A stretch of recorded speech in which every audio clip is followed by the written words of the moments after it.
Hello, everybody, and welcome to Coproduce Care's live stream today.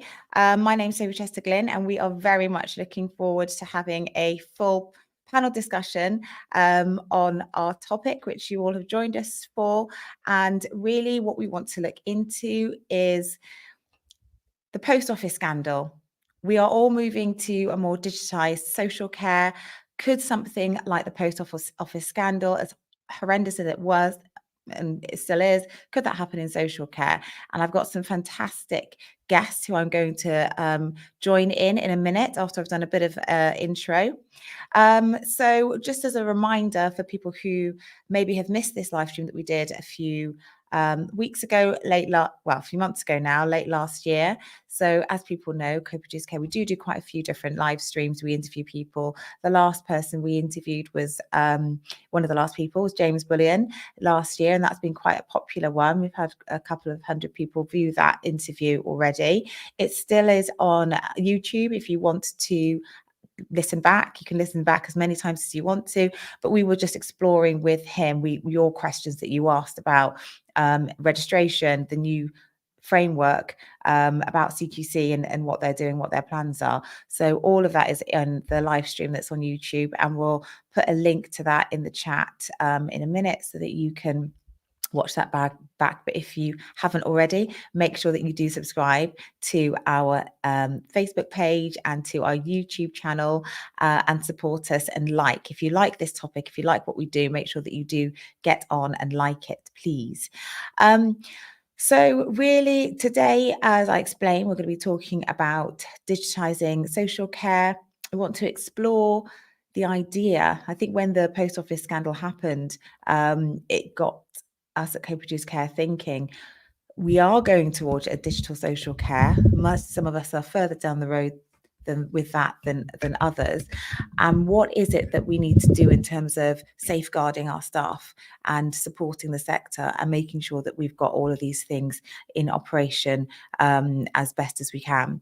So I'm just going to do a little bit of an intro, and if people can indulge me a little bit and just going through some of the main points of what happened then, in case people haven't been following it. Obviously you have, but there were lots of different parts to that post office scandal. Really, I'll probably just start off with what is the scandal. So more than 900 sub postmasters and postmistresses were prosecuted for stealing money because of incorrect information provided by a computer system called Horizon. Obviously, most of us are now familiar with that. And really what we want to cover today is the human element of that, the idea that at the end of a issue that is primarily to do with technology, there are people who have maybe suffered, who have gone through something that's terrible because of they're being accused of something that they didn't do. But it's not so much looking at the court cases and specifically the issues of that. It's thinking about whether something like that could happen in our operations within social care. And obviously the talk is a lot about digitizing social care because it's really good for us, but are we ready for what's coming down the line? Do we have the right checks and balances? And if we don't, what should we be thinking about? So obviously one of the aspects of that was there was a TV program, and I think that really made the whole idea, brought it home to people, because you saw fantastic actors really acting out quite truthfully, I think, the issues that people were facing, how their lives were ruined by it. And obviously at the end of that, the government has promised to quash convictions and pay compensation. So we really want to explore that. So I'm going to bring in my guests, and I'm not going to introduce them too much myself. I'm just going to invite them to introduce themselves, and then we'll get into a bit of a discussion. And just before I do that, please do make sure that you are commenting, that even just your thoughts about it, what your instant reaction was to that, whether you've even linked something like that with the work that you do in social care and thought, are there checks and balances? Are our leaders accountable in a way that if anything like that happens, it's going to be investigated, and I feel protected, or do you not? So put any of your thoughts into the chat, please. That would be fantastic. Okay, I'll bring my guest into the stream now. Hello, everyone. I'm just going to ask people to introduce themselves before we go into our discussion topics. So can I start off with you, Daniel?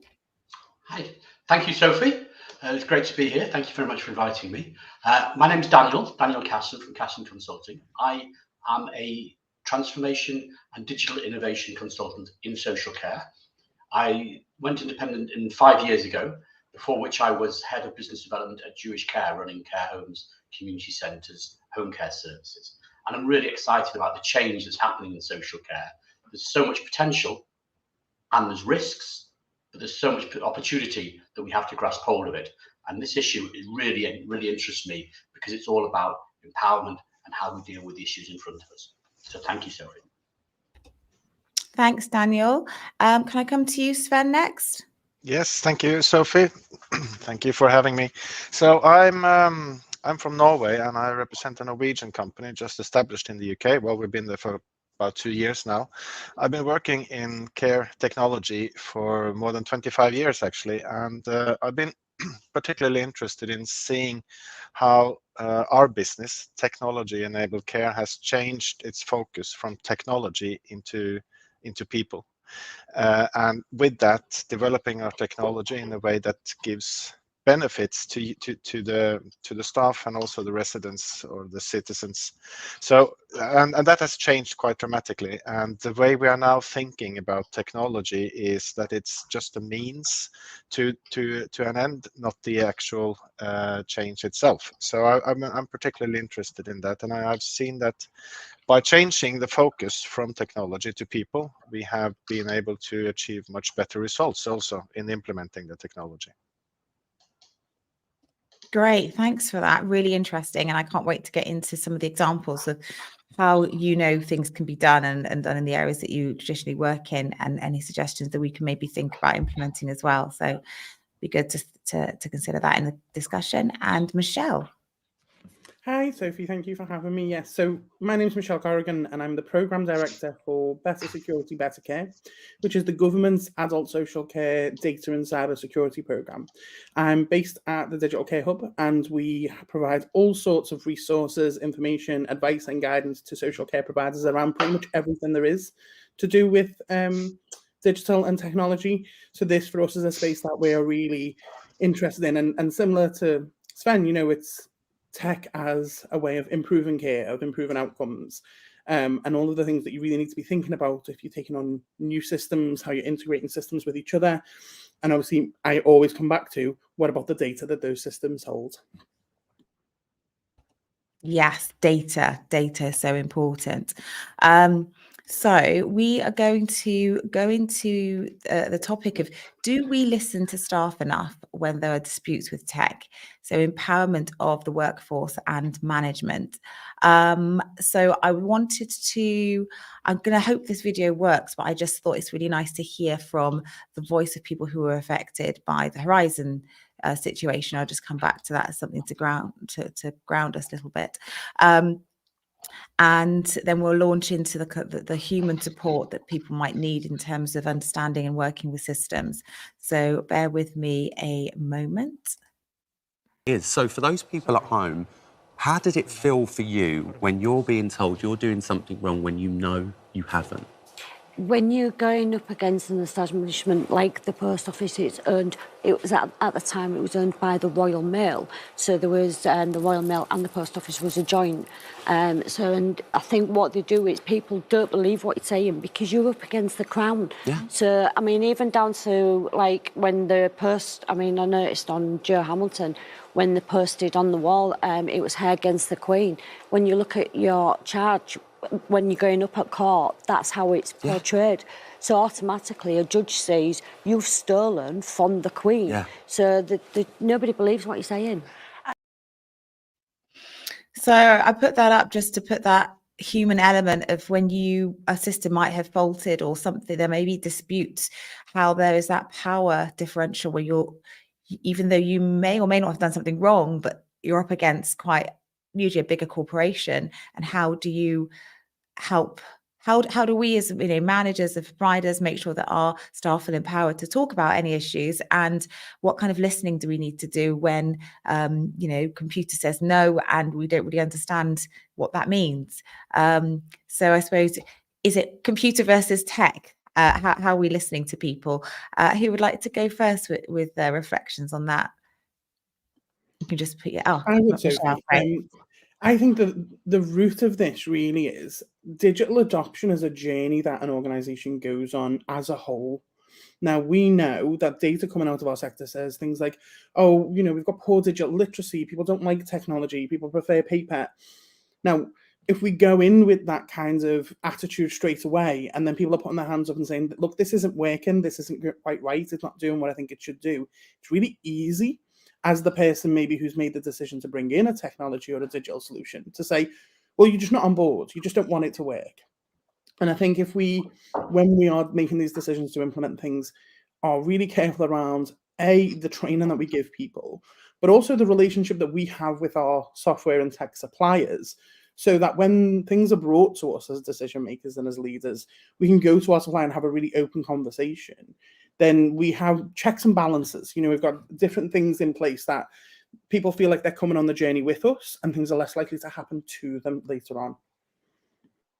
Well, Sophie, while I agree with Michelle, I think it's a two-way street, because we have to. I'm a big fan of the Matthew Side and the black box thinking, where actually you can uncover things that are happening and be listening, to get to a version of the truth.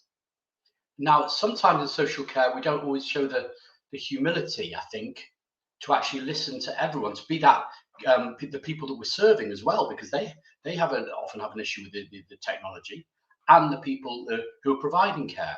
So if we have a flatter structure where everyone's empowered to give their view, this is part of the culture change. I've been talking on various podcasts recently, and it always comes down to culture change of the organization, of being able to listen to everybody.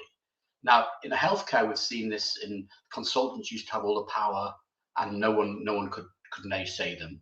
Now they are being held to account by other people in the system.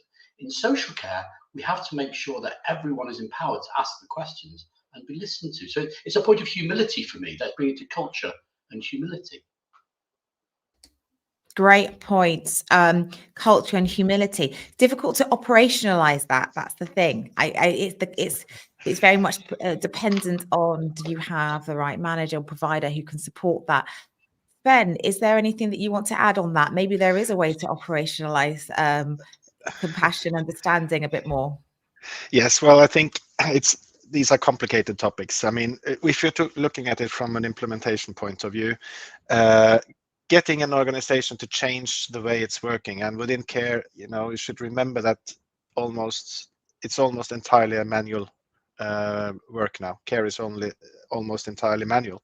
So when you are digitizing that, when you're moving that to a digital platform, it's bound to be a resistance in the organization, and you need to understand that before you start with it. And the reason, or the way to bring people on board is, like Daniel and Michelle says, it's information, it's bringing people on board, empowering them to design and streamline the way the work should be done after the digital implementation. So these are all extremely important items to think of when you are starting a digital transformation. But even if you do, there will still be resistance in the organization. So you need to be able to understand and how to handle that. But I think building a system that's for the benefit of the workforce and not for controlling them and not for checking up on them, that's a very important start. Great, thank you for that. It's very interesting. So I'm going to move on to the next topic area, and I think we'll come back to some of those issues. And did you want to come in, Michelle? Does somebody want to come in? I did, and it's something that's just occurred to me. Like, we've very much straight away gone to the start of that journey. But if you look at the Horizon scandal, it happened later. And just what Sven said, tech and digital adoption for leadership very often is about getting it into the organization. But the issues often occur 6 months down the line, 12 months down the line, when it's been embedded and people have been using it. And I think possibly when Daniel's talking about culture change, it's got to be wholesale, it's got to be embedded. Otherwise, when I look at the roots of the Horizon scandal, it was that these people had been using it for some time, but they weren't really empowered to say anything. You know, it's almost as if there's a window. There's a window at the start. If you don't like it, we can fix it then, but then you just have to live with it. Yeah, I do agree with that. Sven, you feel like you agree with that too? Is that something that you've seen, or that's something that you just feel, could be the case? No, yes, I definitely. I mean, we have started up digitalization in hundreds of organizations, and I think we have seen every type of approach, from the very top-down approach to we have bought this, you better start using it, or else, and from the more flat organizations where they bring everyone in and say, well, we have found this. What do you think about this? How can we implement this? How can this benefit us? So there are huge differences. I think the top-down approach was very much what was in use in the post office, and so I just saw the TV series last night, and I think it was brilliant. I've also read about this, so I thought it was quite fair to the actual story. But you saw the way people were, sort of the technology was just given to them, and with heavy threats if they didn't use it properly, or what they said was properly. And I think it really showed how not to implement technology in a complex organization. And I think that really comes to the nub of what we had a little prep talk about before this, didn't we? Of the issue of why we're starting with the staff, even though we're talking about technology, and while we're talking about people, even though the whole thing is the issue with the technology. And it is about understanding those teething problems and valuing the voice of the workforce as these things are being implemented. I think there's very much, because at the moment the mood, a lot of what's coming out of the Department of Health and Social Care, from local authorities, from CQC, is that digital is great, digital is good. And I know that it is beneficial. This is definitely not against going more digital or digitalizing social health and social care. It's about considering how, obviously how it benefits people, but how you bring the workforce along with you. And those teething problems can be so genuine. And like you say at the beginning, understanding what those teething problems are. Sometimes it's that the system needs to interact with somebody else, like a GP or another sister pharmacy, and they are the issue, and that's why something is glitching. So it almost needs to be a collaborative effort where all voices are equal, especially like you identified, I think it was Michelle that said it's the timing. There's this crucial window where, or Sven, you said it needs to be done then, otherwise you're too far down the line, and that's when mistakes can happen. And Daniel, did you want to come back on that? Yeah, Sophie, I'm in the lucky position of having seen all three of you at work, and how you actually embodied this, of involving people at the very stage, when at an inception stage almost, what are the ideas that we're working with, what do we want to achieve. And if we bring people together at the early stages, so it's not involving people when it suits, it's actually involving people at the very beginning of the inception of the use of technology, then they feel involved, empowered, honored, even flattered maybe, but they're part of the process. And I think all three of you embodied that very feeling, that the care workers, the people involved, are really at the heart of this digitization process. Thank you. That's really kind, really kind. Okay, so we are going on to another part of this. So should we encourage better engagement with tech companies when there are issues, disputes with staff and systems? Should there be more involvement of care staff in building and updating these systems? So I wanted to start off with Sven, if you don't mind, on this, because I think you've mentioned before to me about a Scandinavian three-way cooperation. I don't know if that's relevant here, but yes, your thoughts on involving companies. Yes, it might be, because one of the differences we see between Scandinavia and the UK and many other countries for that matter is that all care in Scandinavia is publicly delivered, publicly funded. While there are private operators as well within, for instance, care homes, most of them are still publicly funded and operated. So, and for that reason, all acquirements, all procurements, I mean, within technology and care technology are done through procurements, and that means you are bidding to a public entity that has to follow very strict rules and regulations when it comes to procurement, obviously, but also data protection, like GDPR. They have to have a data processor agreement in place. They must do a data processing impact assessment. All these kind of sort of strange buzzwords and acronyms that many have heard of, but don't necessarily know what means. We have seen in Scandinavia that this has been taken very seriously because they are public entities and they have to follow the law. And also then as a company dealing with these entities, we have to do so too. And when you're doing that, you have sort of a three-way cooperation between the local authorities, the local council, the staff that's going to work with the technology. They have a say in this as well, and obviously us as a company.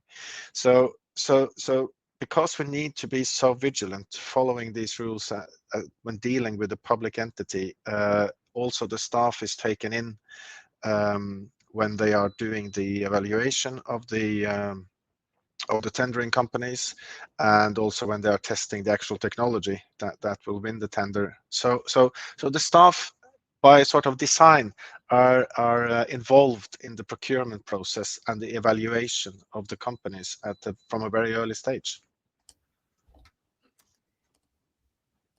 Excellent. Thank you for that. Really appreciate that feedback, and it's quite nice to have that comparison between areas. Michelle, did you have any thoughts on this idea of should we encourage better engagement with tech companies themselves in implementation of new tech? Absolutely, and I think it goes back to kind of Daniel's point around like democratizing decisions in care. Really, we know that improves care outcomes, and that includes working with our suppliers. One of the things that we have over at the Digital Care Hub is, we work really closely with suppliers to enable them to tell their stories, but also to get them to, look at the guidance and things that we're providing and whether they can work alongside us so that we can support providers to make the right decisions. But then it's an open dialogue. There's no point us kind of putting in guidance that doesn't match up with the actual realities of software and tech suppliers, because they're just going to turn around and say, well, we potentially could be creating a bit of an artificial barrier. So the more engagement we can have, and we know that the best solutions come from multiple voices around the table. The more aspects, the more things you can consider, which means the more viewpoints you need, the better you're going to come out with as a solution. So with anything else, if we were developing a new avenue for care, like a new model of delivering in-person care, we would be really careful about how we did that. We would take into account everyone's viewpoint. Adopting a new technology is the same, but we don't always look at it. We look at it as a procurement exercise sometimes. We look at it as like changing the person that sends us our blue roll or, provides our cleaning supplies, when actually I would argue it's more akin to bringing in new staff and bringing in new models of care. So, if you treat it like that, again, goes back to Daniel's point, it becomes a cultural shift because everyone can see where this benefits, where this affects, and also has a voice in the process. And Yeah. Sophie, I'd like to come in here because there's a word of warning for you here, Sophie. What I've seen as this market matures, it's really interesting as we get more used to digital information, as we get more used to digital systems. I've seen a fantastic two-way between the tech providers and the care providers. Commonly, a tech provider will go in to a care organisation and implement a new system, and the care provider will position someone to champion that and lead it through. And I've seen those people then reversing and being employed by the tech provider, which is really good. So this two-way street, this open dialogue, is actually accentuated when we get this sharing of staff and expertise. Now, doesn't always look. I've seen some care providers who have been quite annoyed about this, but it's actually a very, very good overall direction because the experience is being swapped and being more fluid, which I think is very, very positive. Yeah, I think that's good. I think the other, to kind of round that off, would have been good if some tech people would also come over to care and work there, and then increase their understanding. And we don't have anybody who's from one of the larger tech companies on here, and I think that may be for another day. In fairness, but I think that there are some companies who are, they can only work with what they've got, and what the technology allows them to do. And I do find some organizations work really well with providers, and they will listen to some of the issues and even adapt their own product, as it changes and as they understand the industry a little bit more. And I think it is useful to get the tech companies when you have an issue in, rather than maybe coming from a top down, as you were saying, Sven, saying, well, this system doesn't work, this isn't what it does or can do, but can we go back to the developers and say, is this what it needs to do, and can you actually adapt the offering to help do what we need to do, which is to support people in a safe way, and just be open-minded. It comes back to our first part of the discussion about how do we empower people to say this tech isn't quite working, and is there another fix? Because sometimes there is another fix, that training hasn't quite hit the mark. People don't quite understand what the tech can do. But if we're just resistant and say, well, it just doesn't do this thing that we kind of need, but it probably can't do it, then we just need to maybe have tech or the systems as part of staff meetings or something, that people just go back and forth and say, is this working, what's not working, and find out where the issues are. Because sometimes we only really find out where the issues are when there's an incident, and we don't really want it to come to that. Sven, did you want to come in?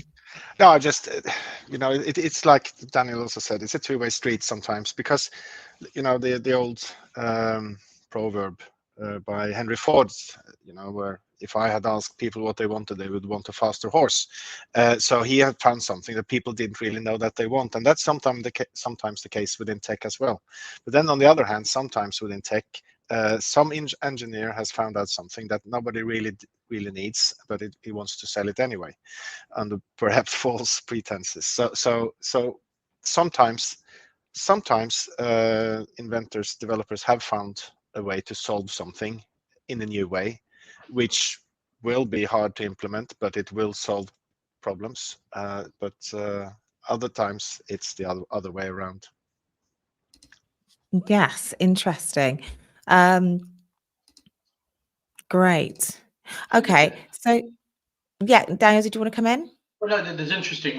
One of the things Sven alluded to there is there's often technologies that come into care looking for a use, and that's something we've got to be very wary of, because I know various times that's happened, and people say, I've got this great, and one of the things happening is with AI, and I'm very interested in generative AI, but it's always looking for the uses in social care, and that can be positive, but it can also be negative if not taken in the round. So just sort of building on Sven's point there. Yeah. Yes. No, absolutely. It seems like now, sometimes when we have discussions with potential customers, so one of their tick boxes is, do you use AI? So and they don't really have any use for it or use case, but just it sort of tells them maybe that you are at the forefront of the development.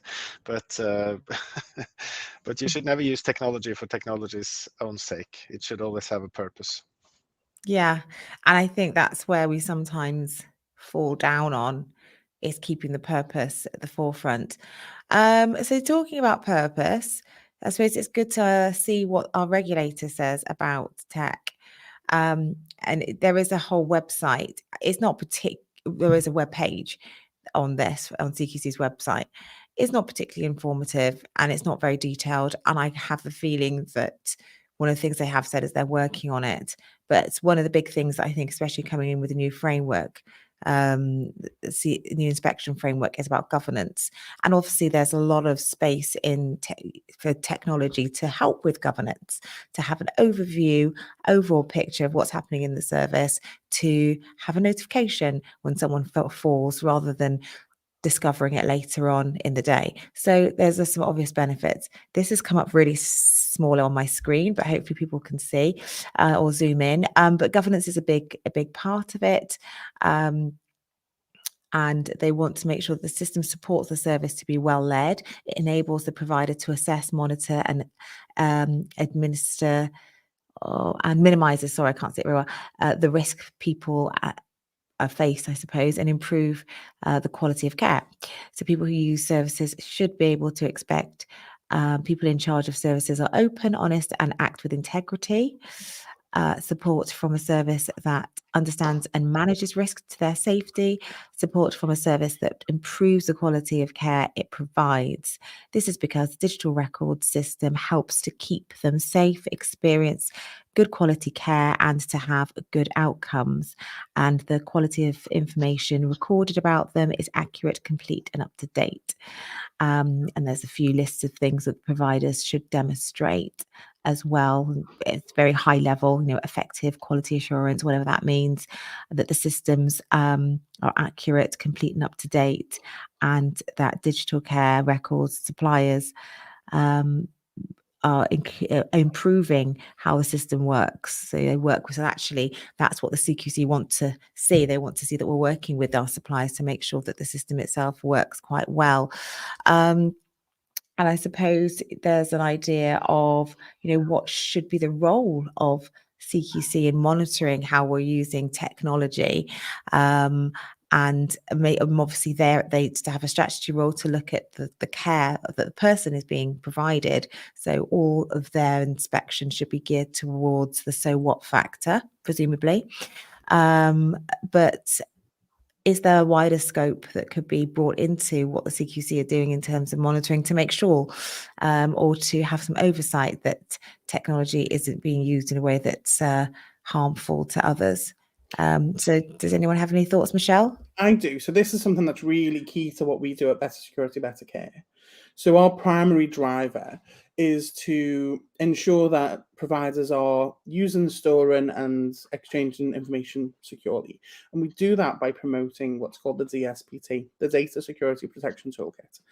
Most people know what it is at this point, but it essentially is a list of 43 questions, and it is primarily a toolkit that if you go through these questions, you adopt what it tells you to adopt, various policies, various processes, checks on the systems that you do have. What that does is it gives you the self-certification that you are meeting the same standard of data and cybersecurity as the NHS, for example. And CQC are going to start to look for that as evidence, as you said there, in kind of the second point of what good looks like for CQC and well-led. Now, I don't think CQC should be coming in and looking at the tech solutions. I think that is the tail wagging the dog in some ways, and it is a little bit of whereby it would be very easy for CQC to get very wrapped up in what the solution is. But what I'm really interested in, I think, where we take this back to the subject that we're here to discuss, is what they should be checking is that all of the staff who are delivering care are using that solution and using it well, and that the outcome of having that tech, that the outcome of however that's been implemented, is that care is safe and well provided, and that people have choice, and all of the things that, as a regulator, that's what they're concerned with. So the guidance, I think, on technology from CQC is fairly light touch at the moment, because actually the technology needs to be a solution to support the care. The care is still something that is rooted in people and empathy and compassion. And they're the things that really are the bedrock of what CQC should be looking at. So I think there's two things. One, I think there's a risk if CQC become more heavy-handed in their policing of technology. It could stifle innovation.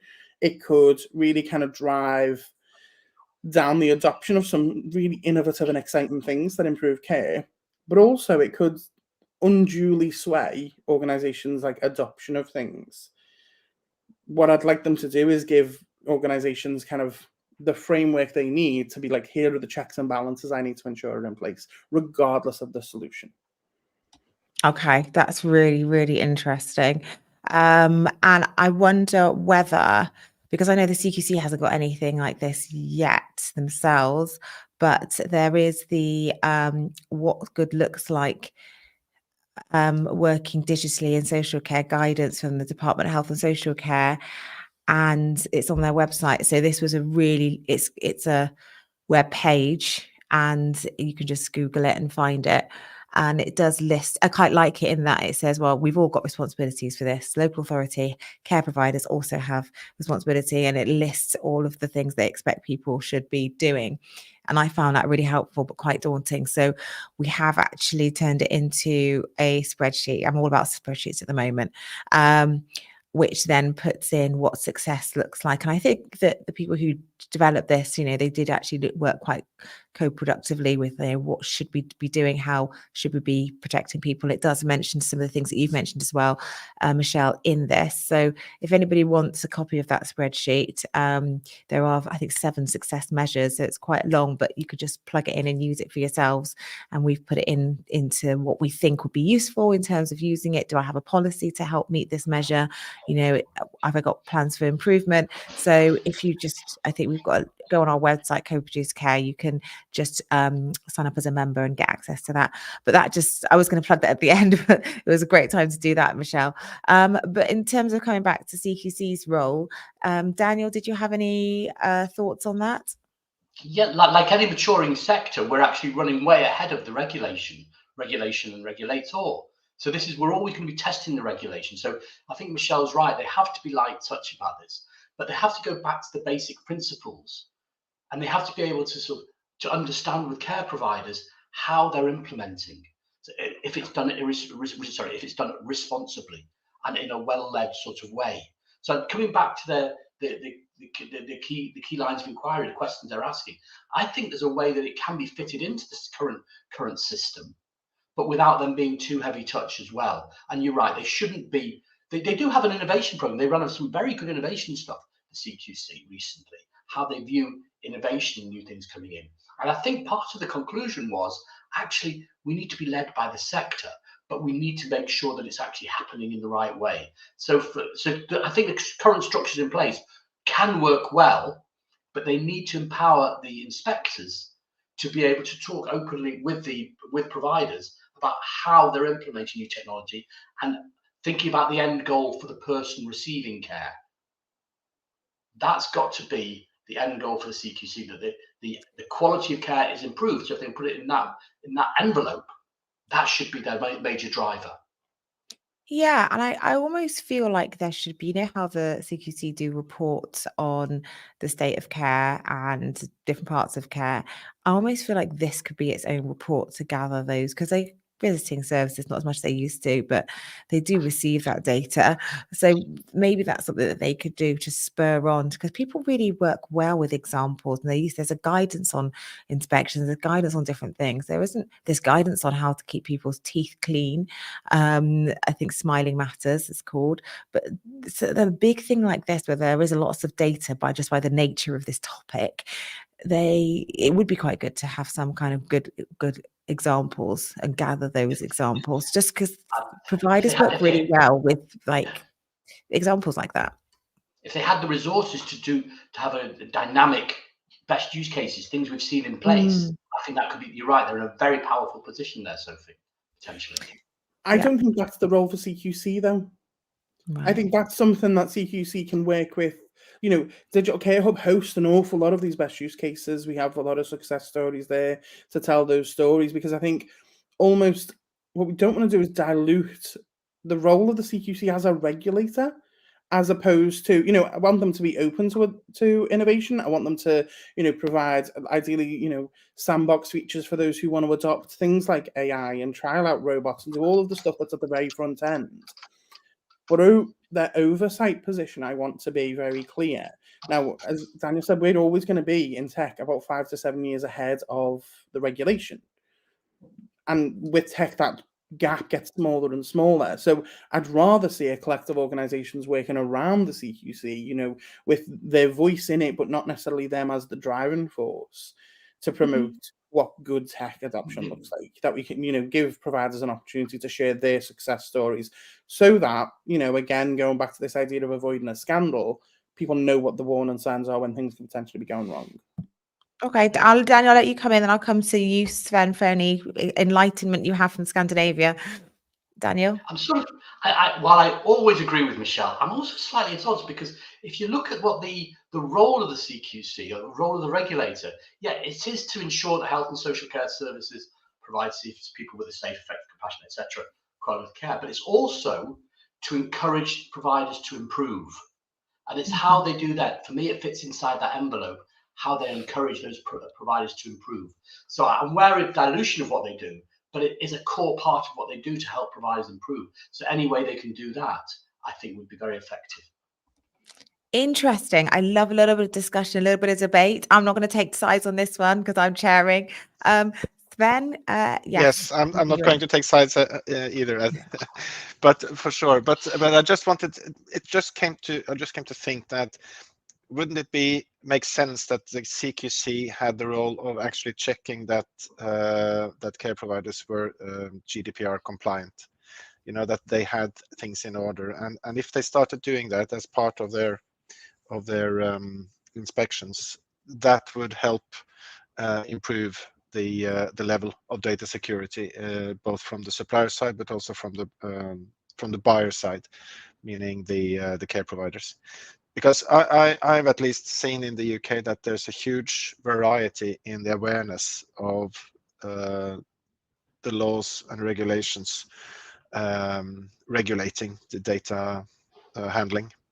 So that's something I think would improve the data security a lot. Interesting. Yeah. But I don't know if better you guys, Michelle and Daniel and Sophie, you know better whether that is the CQC's job or not. But to me, it seems like it could be. Yeah, that's really interesting. And have you got any?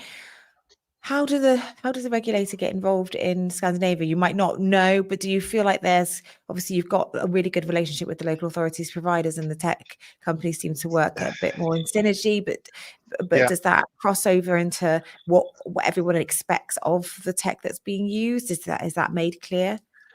Yes, it is. So during the procurement process, you're presented with the data. Well, if it's relevant, the data processor agreement. There's a process for how the data security work will be done. There might be, before you even are awarded the contract, there might be a security audit of your company. So that's also something they might decide to do during the trial period.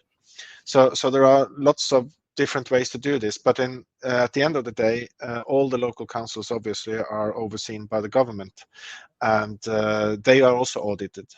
So if they don't, have a complete order in their books when it comes to data processing agreements and data processing impact assessments, they will be in trouble, at least in theory. But but that's generally how it's done. So and they will all have data security officers in place. But obviously there are different approaches to this. Some are better than others, also within the public sector, obviously, as everywhere else. But it is, because it's public, they can force us suppliers to be much more vigilant with this, which is a headache sometimes. People are over-specifying the demands because they want to be on the safe side, so it can really be painful. And sometimes we have to educate our customers as well that this is not actually what the regulations say. But anyway, I think all in all, it has kept us on our toes when it comes to data security over the last few years. Yeah, that's very interesting, very helpful to know. And I suppose it's the different systems of the way that care is provided and commissioned that provides a different example of how to manage these things. I wanted to move on to another subject, but I feel like Daniel has unmuted, so I'll give you the last word on this. No, it's just Michelle's view. I'm interested in Michelle's view on CQC's. Should Sven's suggestion that they should be monitoring for GDPR issues. I'm interested in Michelle's view on that. Yeah, Michelle, did you want to come back? Well, after my long rant about how I want them to be light touch, when it comes to data security, I absolutely want them to have more of a role. So I think it's difficult for them because we are a federated system and we don't have the same commands and control structures that you have in the NHS or, for example, in organizations that are publicly funded kind of universally, like in Scandinavia. I think the big change for CQC is understanding that data is very rarely kept within the same four walls anymore. And I don't know that they've necessarily caught up yet with a way of ensuring not just that you are keeping all your files in a cabinet, but that, you know, they're going to the cloud and they are being shared between organizations, and the depth of data held, particularly by social care, over and above health. You know, I have this argument all of the time when we're talking about data between health and social care. Health data is very largely a record of incidents. It's very often, you know, this happened, we did this happened. My social care data is probably the entire rhythm of my life. You know, if we talk about, you know, and it is, you know, off in the future, but increasingly we're looking at AI systems that can rebuild a person. Well, I would argue social care holds the data to rebuild a person, you know, to shape exactly what that person looks like and what their life looks like. We hold data on things like door codes. We hold a lot of financial data that isn't held in health. The sensitivity of social care data, I would say, absolutely needs CQC to have a stronger position on what security looks like and what that standard should be. That's brilliant. That's so much, such a thought point piece there. Thank you for that. So I'm conscious of time. So in the last sort of 10 minutes or so, I thought it'd be good to talk about, well, really answer the question. And maybe this is part of the answer to what you were just talking about. Could the post office scandal with Horizon happen in digital social care, or happen in social care as it is becoming more digitized? I mean, you could answer that in terms of a yes or no, but I'd love people to explore a little bit more yes or no and why. So, Daniel, can I ask you to go with that, please? I think it could definitely happen. I am wary. I'm saying what's happening. One of the things that we're seeing in social care at the moment. So it's a qualified yes is my answer for a start. But what we're seeing is there you had one system which was overseeing, was widespread and overseeing everything. In social care, in this digital maturity journey we're on, there's been lots of small tech providers coming in. And what we're now seeing is a consolidation of those tech providers. So there are larger organizations being formed who are providing technology into care.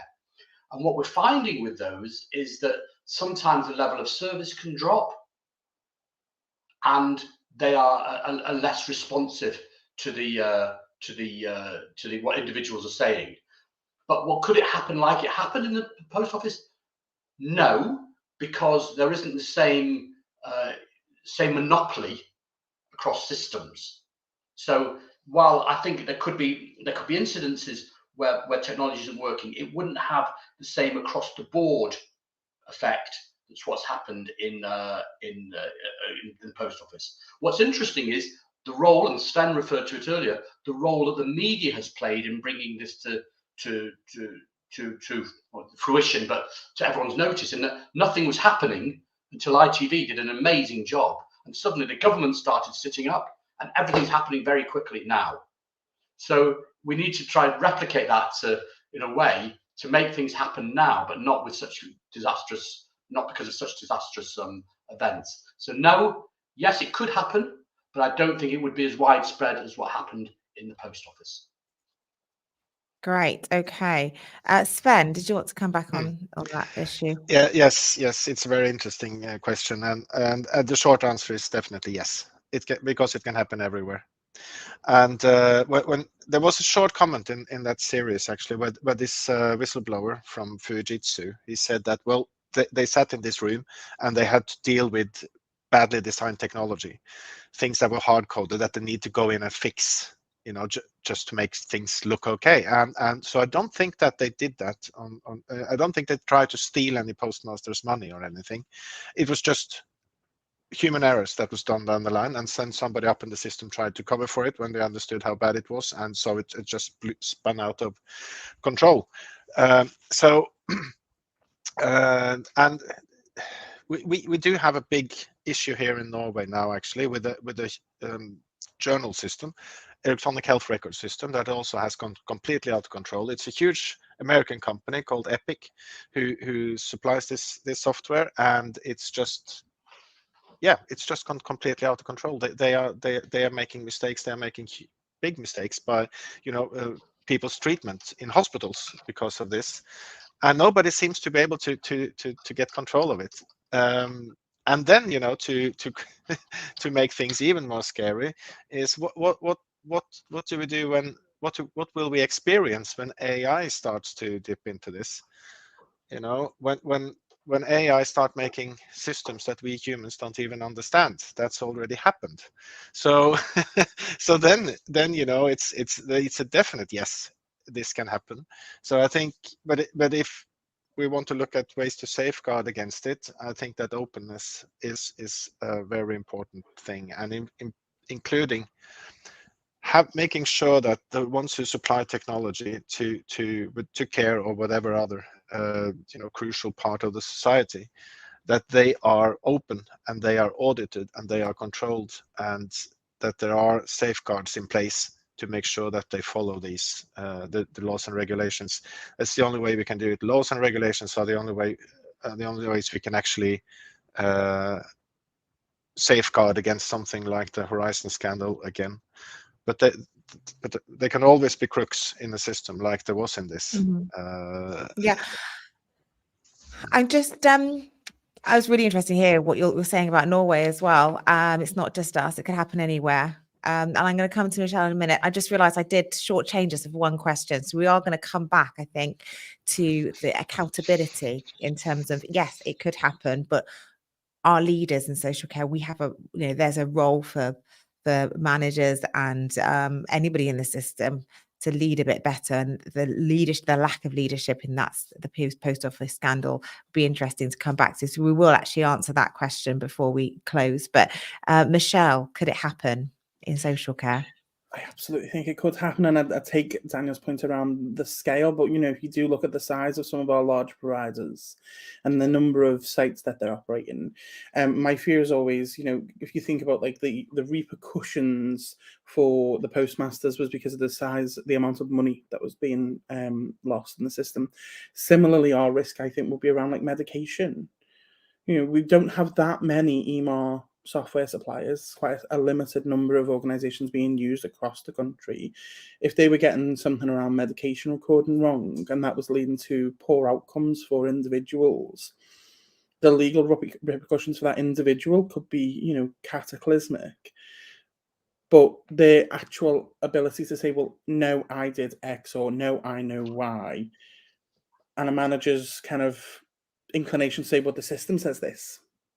And it's that gap there, and it goes right back to the beginning about kind of culture and about openness and transparency, that I think by its very nature, tech sometimes isn't there to facilitate. Because what we do is we shrink the window in which humans are involved in the decision making to limit human error, but then that can potentially hide system issues, and if they are wide scale. So I think yes, it could happen. I think we probably are on the lookout for it more than potentially was happening because of the single nature of the post office scandal. But I just always comes back to data. The integrity of data is so important, and the more data we put in a box, in a system, away from people, the less A, people understand what they're looking at, and B, people can catch any problems with that.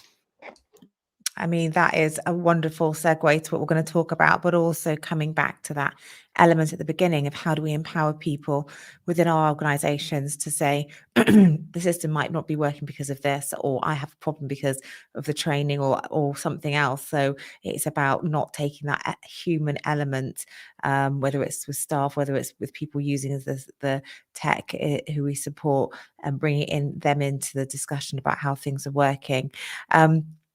So that your last point was great about how we are understanding what the data is telling us. So CQC love it because it has lots of things.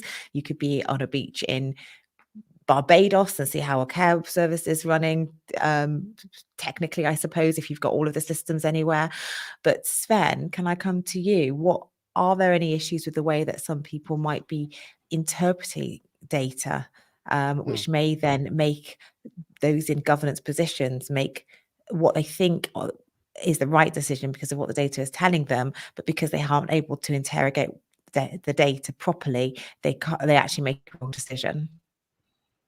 Yeah, yes, I believe there is, because when you are dealing with data and log entries, for instance, there are many ways to read those. Sometimes you need to compare different logs to understand what's actually been going on. But sometimes these logs are used as evidence, as you say, for some malpractice or something like that. So yes, it's because everything is logged, the data integrity can be high, but the interpretation of the data can be riskful. So yes, you can definitely go wrong interpreting data just by looking at logs. I remember we were talking as well about, as an example, you might be looking at someone's falls, but there might be something in the system which is quite sensitive. So it might be where someone's dressing gown has fallen on the mat, on the falls mat, or there might be something else. So if you're up in a head Exactly. So somewhere. so if you have a sensor that says that somebody fell in that room, but if you don't have any supporting evidence to what actually happened, like for instance an image of the situation, you might be in big trouble. So you can't really use that data for much other than saying that the sensor said that somebody fell in that room. But so if you don't have any supporting data, there must be some kind of humans that say that, well, no, it wasn't. It was a blanket that fell on the floor and the sensor picked it up. So yes, you shouldn't trust data blindly. You need to have supporting evidence. So you need to have other types of evidence as well if you're going to do that. Yeah, and understanding the limitations as well. Daniel, did you have anything you wanted to add? No, I mean, I'm very interested to learn from the Scandinavian, the Nordic experience, from what Sven's saying there. I've seen the Epic scandal in Norway, and also what it's doing in other parts of Europe. So we have to be wary of it happening here when too much power goes into one pot or one hand, but one area. I think that's what we have to be wary of. And what Michelle said, we are a federated system. There are checks and balances. Only, and for what I can see, I think they would catch a post office type scandal, but they might not. So I'm standing on the fence here. But I think it's been a brilliant discussion. I think Michelle's focus on data and all these little steps that are being put in place will help us avoid a post office scandal in social care. Yeah, absolutely. And I think maybe the next step is we need to almost some kind of, I don't know, care association or something needs to have some kind of conference or webinar on this exact topic, because there's so many people's lives at stake if things go wrong. And if, as you're saying, there's, in the Norwegian case, there's things are going wrong, and with people's health, it's really important. But all we have to work on at the moment is very high level information saying we just need to do it. We need to do it because it's good and everybody is on board with it, and just make sure that you're looking at the data. And I just feel that there's a huge paucity of reflection on, well, what if it, yes, about data being shared and how we protect people's data, but how do we have data and people interacting, and what could go wrong? Those risk assessments, I think, need to be at a very higher level, and they need to be thought through very careful. So maybe we can spur on this. Anybody who's watching this can share this with their manager or share this with their local authority, and people can start considering what they do next. I think I just want to say thank you to my panelists here, my guests talking here about this topic. I found it really, really interesting. I hope everybody else has as well. I'll just give everyone like a 30 seconds just to say what they're doing at the moment in their organisations, or where people can get hold of them if they want to learn more about what they're doing. Daniel, can I come to you first? At Castle Consulting, we're involved in a lot. We're doing a lot on the work of generative AI and responsible use of generative AI in social care, working with the Digital Care Hub and the Oxford Institute for Ethics and AI. Great project. And I'm always organising the Languissant Social Care Summit in June, which will deal with a lot of these issues. So those are just a couple of things I'm working on at the moment. And people can find you on LinkedIn and link in On and LinkedIn, find out yeah. when they can get how they can get tickets for that. Great. Michelle? Yeah, I mean, as Daniel says, over at the Digital Care Hub, we've got tons of things going on around various aspects of digital and technology. We have webinars every month that are free to attend on a range of topics. And I will always plug, if you are, whether you're paper-based or tech-based or whatever it is, get your DSPT up to date. And, you know, don't just tick the boxes, actually go through it, because it just genuinely make your organization safer by having it. Great plug as well. I think that's really important too. Sven? Yep, thank you. So please visit our website, sensio.io, to learn more about falls prevention, which is one of our key areas that we work with, but also advanced digital nurse call and digital monitoring. Great. Okay. Sven, there's an April the 8th. Yeah. There's a webinar coming up, so look out for that from Sensio as well. Oh, great. So Yeah. probably if people link into Sensio, follow them on socials, they'll have some details on how to log into Sensio.io. that. Brilliant. Excellent. Well, thank you all so very much. And thanks everyone for joining the live stream. And don't forget to follow us, to like us, and to sign up to our membership, because you can get access to the Excel spreadsheet that I talked about and many, many more resources as well. So thanks everyone. Take care. And hopefully we'll see you again in the next Coproduce Care live stream. Take care. Thank you, Sophie.